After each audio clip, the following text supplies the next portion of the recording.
नमस्कार। MSG 6 के अंतर्गत आज हम वापस से राम भक्ति काव्य के सामंतवाद विरोधी मूल्य के विषय में चर्चा करेंगे। तो तुलसी के जो राम है वो दीनबंधु दीननाथ के रूप में सामने आते हैं।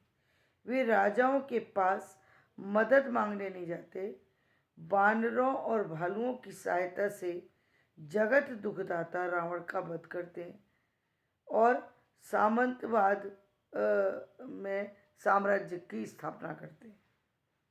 यवन भील कोल किरात निषाद सभी को राम अपनाते हैं। निषाद राज को भरत समभाई कहते हैं। शास्त्र और यानी निषाद नीची जाति का है, लेकिन उसके बावजूद भी वो उसको भरत उनके भाई हैं, भाई के समान उनको अपना छोटा भाई स्वीकार करते हैं। शास्त्र और शास्त्रीयता को तोड़कर तुलसी राम कथा को लोकग्रह बनाते हैं।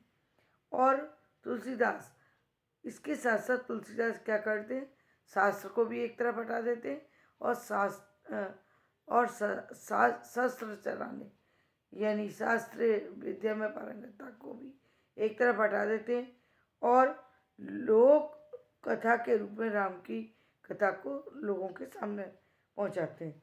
राम कथा के रचनाकार शिव है और श्रोता पार्वती। शिव पार्वती की ये कथा लोक में फैलाते। संस्कृत को छोड़कर तुलसी जन भाषा में रचते। और एक बात और, संस्कृत थी और संस्कृत के बाद यहाँ पर एक बात समझने की, तुलसी नहीं मानते कि हिंदी भाषा भी कोई भाषा है या हिंदी भाषा चल रही है, इसीलिए संस्कृत के बाद वो सीधे लोक भाषा को अपनाते हैं और लोक भाषा अवधि में वो अपने रामचरितमानस की रचना करते हैं। लोक काव्य रूपों को, लोक छंदों को अपनी कृतियों में अपनाते हैं। दरबारी काव्य परंपरा के मूल्यों को राम भक्ति धारा हर वक्त चुनौती देती है। रीति काल में रामचंद्रिका के राम केशव के दरबारी काव्य के राम भक्ति काव्य के आचरण शरण राम नहीं है।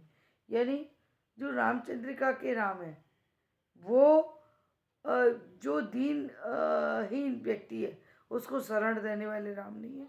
वो एक मतलब राजा है और राजा जो है हर एक किसी को अपने दरबार में आने की अनुमति प्रदान नहीं करता।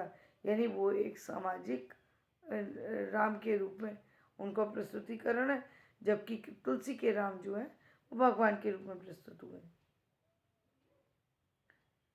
तुलसी की भक्ति स्वरूप पुरोहितवाद, मुल्लावाद, पंडितवाद को अपनाने के विरुद्ध सतत संदेश देता है। वो कहते हैं ये जो पुरोहितवाद है या मुल्लावाद या पंडितवाद चल रहे हैं, जो उन्होंने अपनी अपनी तरह से अपनी चीज़ें बनाई हुई, उनको छोड़ कर के आप राम को अपनाइए। राम का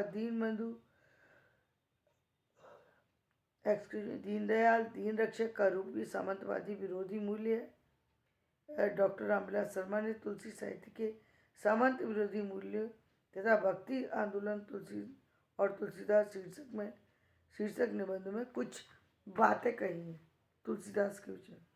पहला, यथार्थ ये कि वर्णाश्रम धर्म के समर्थक पुरोहितों ने तुलसीदास को काफ़ी सताया था और तुलसीदास ने भी उनका उचित उत्तर देने में उनका आगा पीछा नहीं किया। यानी उन्होंने अपने उन चीज़ों को इग्नोर किया और अपने ही तरीके से अपने काव्य की रचना की। दूसरी बात, तुलसी की भक्ति सभी जाति और वर्ण को मिलाने वाली थी, न कि तोड़ने वाली। नंबर 3, तुलसी भक्ति वर्ण जाति धर्म आदि के कारण किसी का बहिष्कार नहीं करती। चौथी बात, पुरोहित वर्ग ने जो व्यवहार नीची जातियों के साथ किया था, यानी उस समय के कुछ ऐसे ब्राह्मण और पुरोहित लोग थे जो कि स्त्रियों का, नीची जाति की स्त्रियों का जो है शोषण करते थे, उन्होंने उन स्त्रियों को भी ये आदेश दिया कि वो अपने पति की सेवा करें। तुलसीदास ने जनसाधारण के सौंदर्य बोध की जैसी सुकुमार व्यंजना की है वह हिंदी साहित्य में अनुपम है। और उन्होंने जो उनके सौंदर्य बोध यानी जो उनकी सरलता है, जो उनकी सहजता है, उसका जिस तरीके से चित्रण किया वैसे अन्यत्र दुर्लभ है। याद रखना चाहिए तुलसी सूर आदि कवियों ने 400 साल पहले ही भारतीय संस्कृति को चमत्कारवादियों से मुक्त करने का बीड़ा उठाया था। और ये भी बात हमें समझना चाहिए कि ये आज की बात नहीं है कि जहाँ हम कहें कि भारतीय संस्कृति के में चमत्कारवाद और